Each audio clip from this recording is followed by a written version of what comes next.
ओम शांति।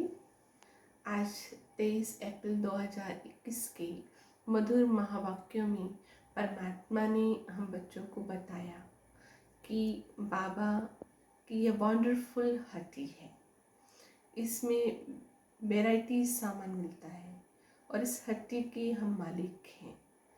तो बाबा जो हम बच्चों को सामान देता है वो कोई और नहीं दे सकता है, क्योंकि वो सामान सिर्फ और सिर्फ बाबा ही देने वाला है, क्योंकि वो दाता है, सौदागर है, रत्नागर है।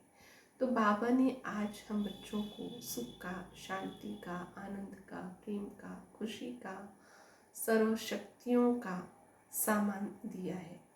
बाबा ने कहा कि जैसे हद की दुकान होते हैं तो उस पर हद का सामान होता है और उसकी कोई भी कॉपी कर सकता है, लेकिन जो बाबा देता है बेहद का सामान और वैरायटी सामान और अविनाशी सामान जो दुनिया में कोई दे नहीं सकता, ना ही उसकी कोई कॉपी कर सकते हैं। फिर बाबा ने कहा तुम बच्चों को मैंने इतना सामान दे करके भेजा था, सतयुग में बादशाही दी थी, वो सारी कहाँ गवा दी। बाबा ने पूछा कि कहाँ पर गवा दी, और वो हम भी जानते हैं कि हमने कहाँ गवाई। हम नीचे उतरते उतरते धर्म भ्रष्ट, कर्म भ्रष्ट हमारे हो गए, हम गिरावट में आ गए। फिर जो हमारे पास सामान था, सुख, शांति, आनंद, खुशी, प्रेम, सत्यता, पवित्रता, वो सारी हमने गवा दी।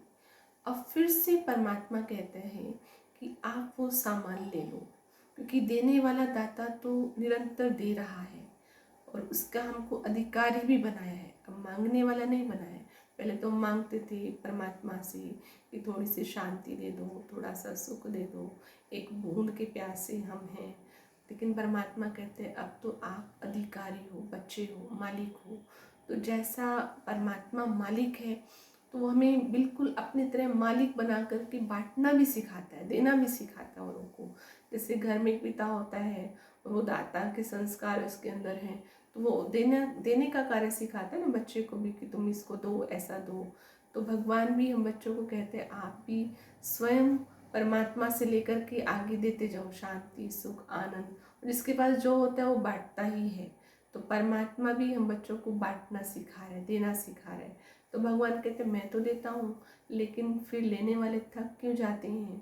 तो थकना नहीं है, क्योंकि थकावट भी तभी आती है जब हमारे ऊपर माया अपना प्रभाव डालती है। आज बाबा ने ये भी बताया कि हम बच्चों को माया से भी बच कर रहना है, क्योंकि माया भी भिन्न भिन्न रूपों से वो सामान हमको लेने नहीं देती है। भिन्न भिन्न रूप अपने रच करके आ जाती है, बीच में एक पर्दा जैसे पड़ जाता है।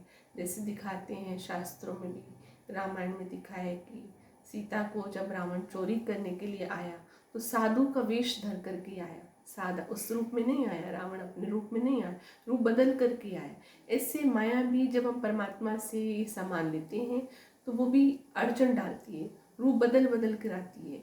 दूसरी बार रावण आएगा सीता को लेने तो वो साधु का रूप रख के तो नहीं आएगा।